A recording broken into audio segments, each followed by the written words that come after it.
From ABC, this is World News Tonight with Peter Jennings. Good evening. The Japanese Emperor Hirohito has died. He was 87. He had been on the throne ever since he was 25, 62 years. He died of cancer only a few hours ago, and at the Royal Palace in Tokyo, where it is already Saturday morning, they made the announcement only a short while ago. This is Japanese television. In the last little while, the spokesman for the imperial household saying that Hirohito had died after a long and lingering illness. A man whose status had changed time and again, a god before and during World War II, a man who had only regained respect in the world in the latter years of his life. For a report on what his life meant to the world and to Japan, here is our Far East correspondent, Jim Laurie.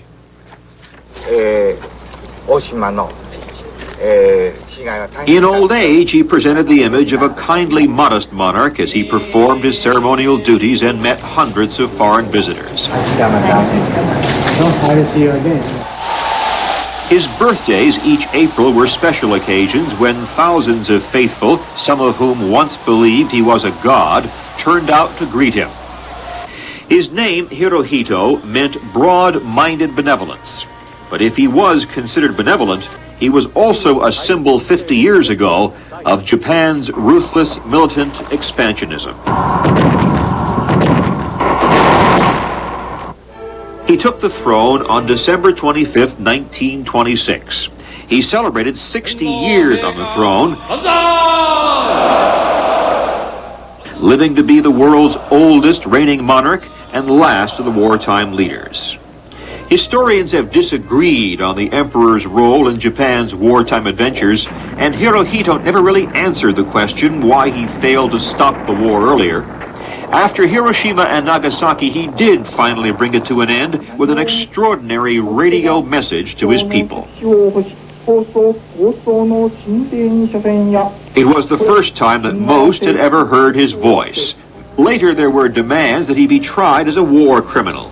Douglas MacArthur, commander of the American occupation, intervened and used the emperor as a unifying figure at a very unstable time.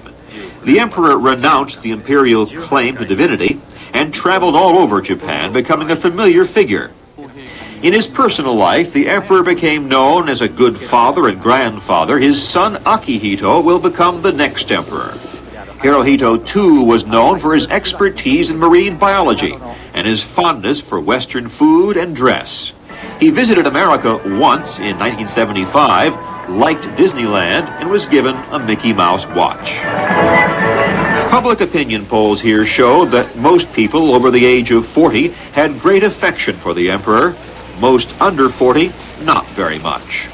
But to all, the man the Japanese saluted with Tenoheika Banzai was an important symbol of more than 60 years of continuity, from war to peace to prosperity. Jim Laurie, ABC News, Tokyo. Joining us briefly is Richard Holbrooke, the former Assistant Secretary of State for East Asian Affairs. Hirohito died something of a lingering death, so the Japanese were prepared, but it's a real watershed, isn't it? It is indeed. Japan moves glacially as it changes. I think the change that had begun before his death, the modernization and the outward-looking attitudes of Japan, will now be accelerated as they move into the era of a young, outward-looking and popular crown prince. What do you think it will mean to Japanese-American affairs? They're absolutely crucial. I think very little. I hope and assume that President-elect Bush will attend the funeral as a gesture of U.S.-Japanese relations, and I think from that point on, things will go on. But U.S.-Japanese relations in the next few years are going to be a critical and very difficult issue for both countries. But Japan has reached a turning point. Yes. Richard Holbrooke, thanks very much for taking the time. One further word, ABC News has learned that the State Department recommended to Vice President Bush, President-elect Bush, that he go to the funeral of Hirohito, and it is widely expected, as Mr. Holbrooke says, because of the importance of the relationship, that he will. In a moment, more angry words of the United Nations over the Libyan MiG shot down by the U.S., and later in the broadcast, the first indictments from a 2-year investigation into defense spending. And we'll have our Person of the Week, as it's Friday. He plays by the rules, and he wins. This is World News Tonight with Peter Jennings. Brought to you by Johnson & Johnson.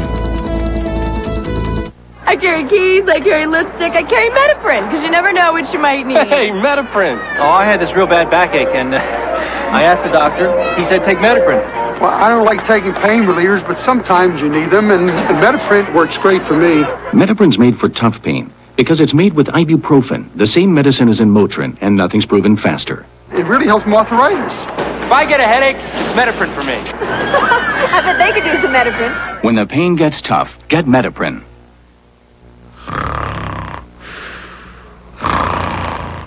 If having oatmeal for breakfast gets a little boring, wake it up with a crunchy, nutty taste of Grape Nut cereal.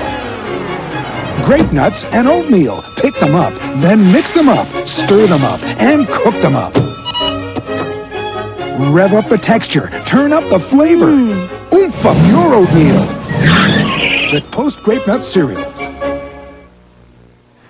ABC News has learned that Libyan leader Muammar Gaddafi last week did ask Italy's foreign minister to relay a message to President Reagan, which was really an offer to work out a deal so the U.S. would not bomb that controversial Libyan chemical plant. No details are available. The State Department says there have been a number of indirect contacts with Libya, though all so-called deals, whatever that may mean, have been rejected. At the UN today, the U.S. and Libya exchanged further charges as the result of the shooting down of those two Libyan jets over the Mediterranean. Here's ABC's Bob Zelnick. U.S. Ambassador to the UN, Vernon Walters, displayed photographs at the UN today which he claimed showed that at least one of the Libyan MiGs was armed. The missile pods show quite clearly there were two different types of missiles on the aircraft, hanging from the aircraft's wings. 10 miles, he's back on my nose. The F-14 tape released yesterday appeared to support the Pentagon claim that the U.S. aircraft acted in self-defense and performed admirably. The fact that the MiG successfully evaded two Sparrow air-to-air missiles was not considered unusual. But even the tapes could not answer all questions about the incident. Did the U.S. expect or even provoke trouble? The exercise seemed routine, but came at a moment of high tension with Libya. Military sources say that on the night before their exercise, the F-14 crews were given special briefings on the rules of engagement should trouble with the Libyans occur. What accounts for the actions of the Libyan MiGs? Evidence collected by a U.S. E-2C surveillance plane indicates that the MiGs were ordered to shadow the U.S. aircraft. Why they failed to turn away even after being engaged by the F-14s is still not known. Bob Zelnick, ABC News at the Pentagon. This Libyan MiG incident and the question of whether Libya's built a chemical weapons plant were topics of much debate in Paris today, the eve of an international conference there on eliminating chemical weapons. ABC's Don Kladstrup is in Paris. As representatives from more than 140 countries began arriving for the conference, Secretary of State Scholz was meeting with French President Mitterrand, keeping the pressure on, as one aide put it, warning that Libya is on the verge of acquiring its own chemical weapons capability. Not everyone is convinced of that, or whether West German companies helped Libya. But Soviet Foreign Minister Eduard Shevardnadze said the controversy and shooting down of two Libyan MiGs by U.S. planes had poisoned the atmosphere of tomorrow's conference. It was the use of gas by Iraq against Iran during the Gulf War and against its own Kurdish population that spurred calls for the five-day conference. If we can convince countries attending the conference and perhaps other countries that it is in their interests, as well as the world's interest, not to use chemical weapons in the future, then I think that's a laudable and noble goal. Achieving it will not be easy. More than 20 countries are believed to have the ability to wage chemical warfare. While most support the Geneva Protocol of 1925, which outlaws use of chemical weapons, there is nothing prohibiting their production or transfer to other countries. Strengthening the protocol is one of the goals of the conference when it opens tomorrow, imposing sanctions, for instance, against violators, giving the UN more power to investigate, while negotiators try to work out a more far-reaching plan for banning chemical weapons altogether. Don Kladstrup, ABC News, Paris. One brief note from the subcontinent today. 2 Sikhs were hanged in New Delhi this morning for the assassinating Prime Minister Indira Gandhi of India in 1984. When we come back, indictments and guilty pleas in the Pentagon fraud scandal. If having oatmeal for breakfast gets a little boring, wake it up with Grape Nut cereal. Mix them up, then cook them up. Rev up the texture, turn up the flavor. Oomph up your oatmeal with Post Grape Nut Cereal. What does the 1 minute rate comparison mean to you as a company? There aren't too many people I know that speak for exactly 60 seconds and hang up. The real question is, how do you compare in the volume of calls that I have to make to the locations that I have to make for the amount of time and the time of day? And AT&T, when you consider the volumes, the locations, and the true talking time, AT&T is extremely competitive. I mean, that's why I have clients coming back. Another day is turned to night. Close your eyes, say goodnight. Sominex has the one ingredient doctors recommend most to help you fall asleep safely without worry. Sominex. Good night. Weight Watchers has a splendid new goodie, a rich chocolate brownie with real chocolate chips inside and walnuts on top. It's a perfectly delicious sweet for your goodie basket. Enjoy it. Just beware of wolves. If you took Alka-Seltzer Plus for your sneezing and congestion, there's something you should know. Contact maximum strength caplets work twice as long. Gesundheit. Until there's a cure, there's contact. A 2-year investigation of the Pentagon's purchasing system has produced a first round of indictments and a series of guilty pleas. According to the Justice Department, which has been leading the probe into how the Pentagon spends $150 billion a year, today's indictments are only the beginning. Here's Dennis Trout. At the federal courthouse in Alexandria, Virginia, prosecutors announced several plea bargains. This morning, one corporation and 3 individuals entered pleas of guilty. The Hazeltine Company of New York admitted buying inside Pentagon information to help get a multi-million-dollar contract to build a radar test device. The company will pay a fine of nearly $2 million. 2 former Hazeltine officials also entered guilty pleas to conspiracy charges and face 5-year prison terms. Another indictment charged California's Teledyne Electronics Company and 6 individuals in connection with bidding on another radar test device contract. All have vowed to fight the charges, which include conspiracy, theft, false statements, bribery, and even racketeering. Prosecutors claim Navy purchasing officer Stuart Berlin kept Teledyne in the bidding and delivered confidential government material on purchasing plans. The alleged middleman and ringleader in this case is consultant William Parkin, who began wearing disguises to avoid recognition when his name surfaced in the investigation. In exchange for providing Teledyne with Pentagon information, the company agreed in a contract to pay him $160,000. He split monthly installments of that with another consultant and a Teledyne employee. Every month or so, each of them would pay $346 to Pentagon official Stuart Berlin.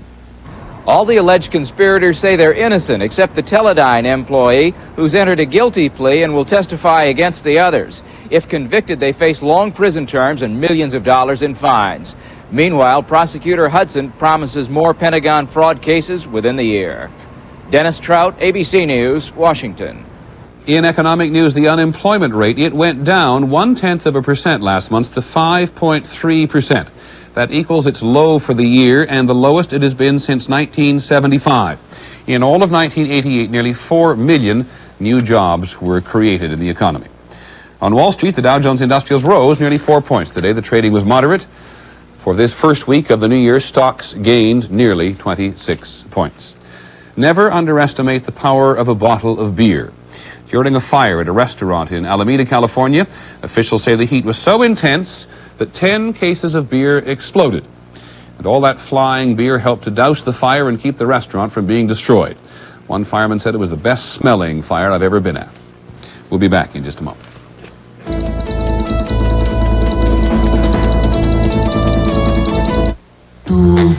Action liquid vanish, vanish, vanish, clean so good, good, good impressions too.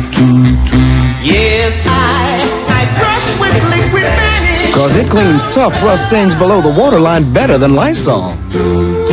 Action liquid vanish, clean so good impressions too.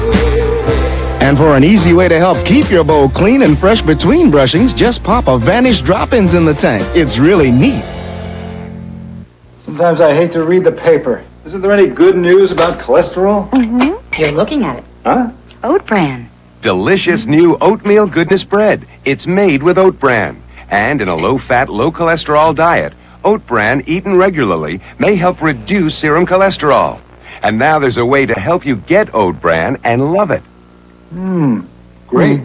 New Oatmeal Goodness Bread, a great tasting way to help fight cholesterol. Delicious. The next time you have a glass of orange juice, tomato, or grapefruit, think about this. You get more of 7 important vitamins and minerals in a glass of great-tasting Sunsweet prune juice. Sunsweet. Here's to your health. You miss her. More than I imagined. I can't believe she's old enough to leave for college. I can't believe you're old enough to be your mom. You're as beautiful today as the day she was born. I take care of myself. She eats right, exercises, and takes Geritol Complete, with nearly twice the iron of ordinary supplements, all the vitamins and minerals you need, and now with beta-carotene. She's got an exciting future. So do we. Geritol Complete, for the best years of your life. Got a nice minty taste to it. That's good. Can you say that about your liquid antacid? If not, taste new Tums Liquid. It has a nice taste to it. It's delicious. Tums tastes the best. New Tums Liquid. It works, and it really tastes good. Yet another week of investigation into the bombing of Pan Am Flight 103 is nearly at an end, and it is laborious.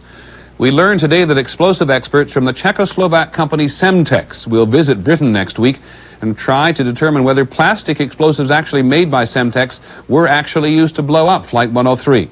There is still no clear picture of exactly what happened, and certainly no accurate assessment of who did it. There is a lot of finger-pointing. Today, a denial from one man whose group is frequently named as a possible suspect. Here's ABC's Barry Dunsmore. Ahmed Jibril, head of the Popular Front for the Liberation of Palestine General Command, has told ABC News in an exclusive interview in Damascus that his group is not guilty. We are not involved. We renounce and reject all such acts. But Jibril also says he is in a state of war with the Zionists, meaning the Israelis, and their supporters. And he admits he has agents in West Germany who, as part of their equipment, have plastic explosives and barometric triggering devices of the type believed used on Pan Am. But he adds, we refuse to accept any finger pointed to us. The finger is pointed because of incidents like this in April when a train carrying U.S. troops in West Germany hit a bomb believed planted by Jibril's group. In this case, no one was injured. Then came the roundup of an entire underground cell of Jibril's men in West Germany. The command headquarters of the group was located here above a pizzeria in a nondescript neighborhood of Frankfurt. West German police raided the apartment of Abdel Fattah Gandafar on October 26th. Among the weapons they found inside, 24 grenades, 25 Kalashnikovs, and 11 pounds of Semtex explosives. In a car of the group's leader was this radio containing 2 pounds of explosives and a barometric triggering device. Colonel William Corbett is an ABC consultant on security. They could have conducted a hijacking, they could have conducted a bombing or an airport attack. So based upon their armaments, they could have done just about anything they wanted to do. Western intelligence sources say they believe that when Jibril's group was apprehended in October, their target was actually an Iberian Airways flight from Madrid to Tel Aviv. But while the West Germans held and continue to question 3 of the group's leaders, a dozen other members were released several weeks prior to the Pan Am bombing. And so the Popular Front for the Liberation of Palestine General Command had men in place in West Germany. They had the equipment and the training to do the job. And as violent opponents of Yasser Arafat's PLO peace initiative, they had a strong motive to say they had not renounced terrorism. But having had their leaders arrested, could they have regrouped in time and still have done the Pan Am bombing in December? Well, that really wouldn't fit their pattern.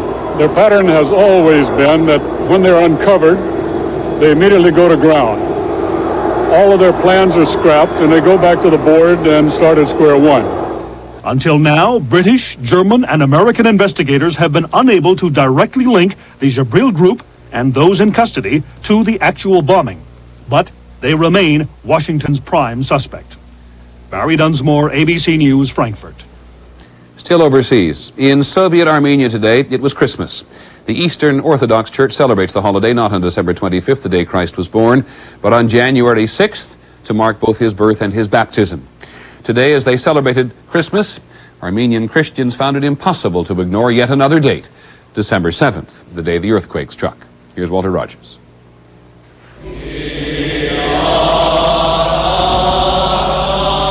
For Armenians, this Christmas brought little joy.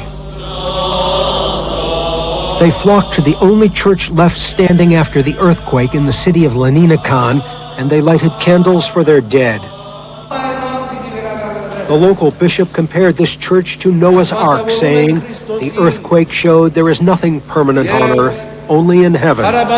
In their makeshift shelters, the earthquake's homeless went without gifts or Christmas feasts. 27 Armenians shared this one tent.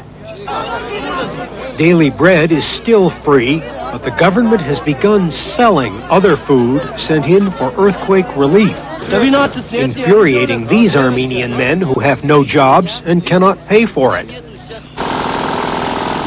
And even as Christmas services were underway, workers drilled to set dynamite in nearby buildings which are beyond repair.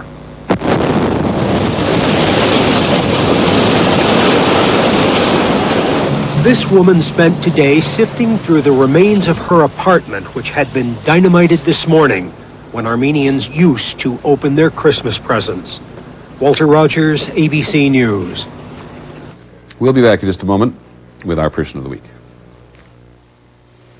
What I would like you to do, Mr. Customer, Ms. Customer, is kind of ask yourself, do I make 1-minute phone calls? Most of the time the answer is no. Think about when you see a comparison that states a time. Look at that chart and say, are these the calls that I make with this length of time on that particular day of the week? Generally speaking, the longer the call, the lesser the cost differential between AT&T and any of its competitors. Looking for whole wheat total? Special K. Hope you're hungry, because you'll need almost 3 boxes of Special K to equal the vitamin and mineral nutrition in just 1 box of total. Maybe grape nuts. You'll have to put away 4 boxes. Okay. Shredded wheat. 12 boxes.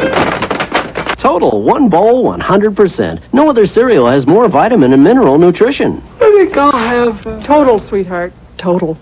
If it's whole wheat total, it's total nutrition. Ready? In a minute, honey. It's nice to be noticed for what you wear and how you look. And if you wear dentures, it's nice to know Efferdent freshens up dentures and cleans away stains so well. With Efferdent, all they'll notice is you. Next time you get heartburn, consider yourself lucky, because now Rolaids comes in assorted fruit flavors, still calcium-rich, sodium-free, and as effective as ever. Assorted flavored Rolaids. Relief never tasted so good.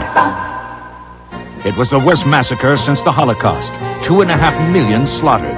10 years later, Tom Jarrell risks his life in the jungles of Cambodia, investigating if it can happen again. Watch 2020 tonight. And finally this evening, our Person of the Week. As we begin another year of this Friday feature, acknowledging people who have made a particular difference, it is perhaps worth making the point that we don't necessarily have to admire them. It is, however, the case that this week's choice is someone who we and a great many others do admire, and who is even envied in a sporting sort of way. My obligation as football coach at Notre Dame is to give our football players the best chance we have to win. We aren't going to win this thing as coaches. That is fast-talking Lou Holtz being carried out of the Fiesta Bowl on Monday night on the shoulders of the #1 college football team in the nation.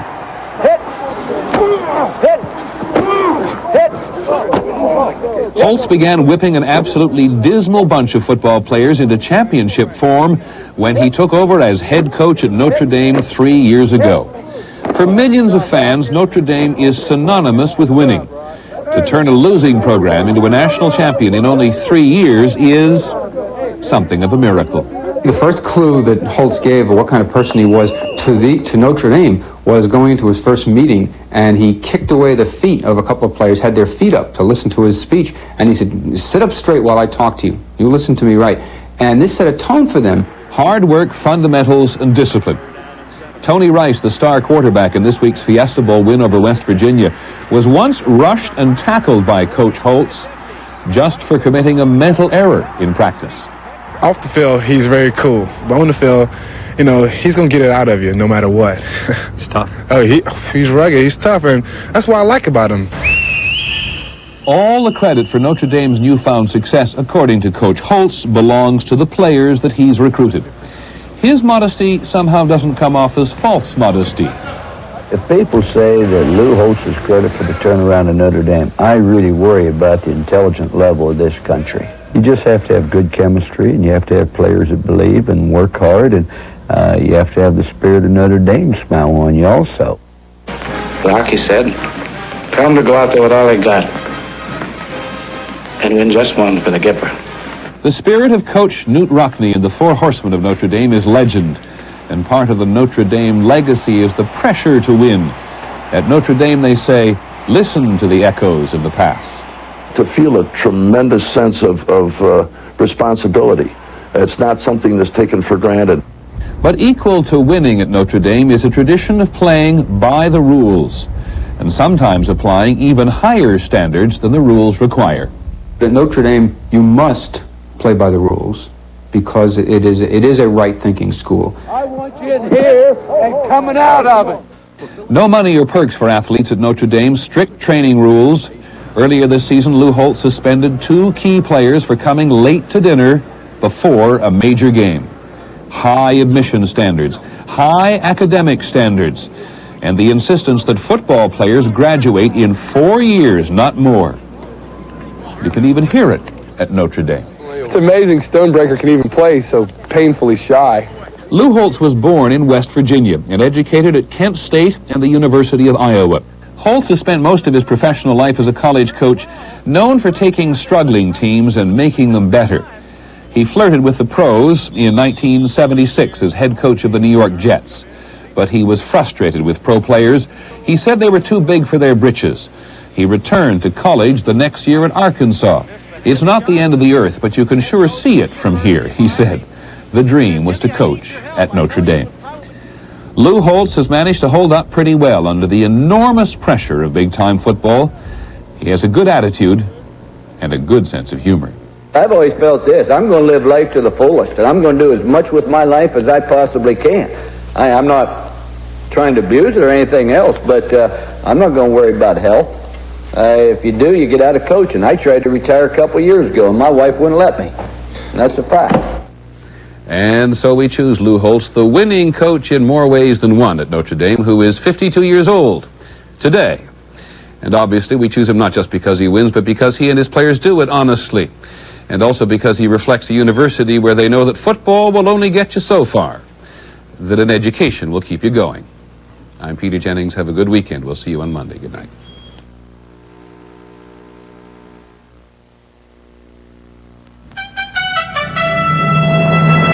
And now, the news continues on WKRN Channel 2 in Nashville with Cindy Benson, Bob Mueller, and Davis Nolan's weather. Good evening. The fight against prostitution in Nashville has taken many forms, but in North Nashville it's taken a totally different turn. Fred Graham has the story of the video vigilante of Dickerson Road. Think of Dickerson Road and you think of neon, video poker parlors, and honky-tonks. But there are a few houses there, and Dennis Horn bought one to live in. This is my home. This is my American dream. Maybe it is on Dickerson Road, but it is my home. But Dennis Horn says that prostitutes have become a blight on the neighborhood lately, so several times a week he takes his television camera and becomes a video vigilante. I shouldn't have to deal with it. I shouldn't have to walk out of my house and watch prostitutes walk by and pick up John's friend. Horn cruises along Dickerson Road, shooting pictures of the ladies of the afternoon and evening. Most of them know who I am. They see me. Of course, I don't have a telephoto lens, so I can't get too far away from them. These girls are making more than some small businesses, and it's tax-free. Horn took his videos to the district attorney's office, and it has aided in the prosecution of one of the women on the tape. It gives us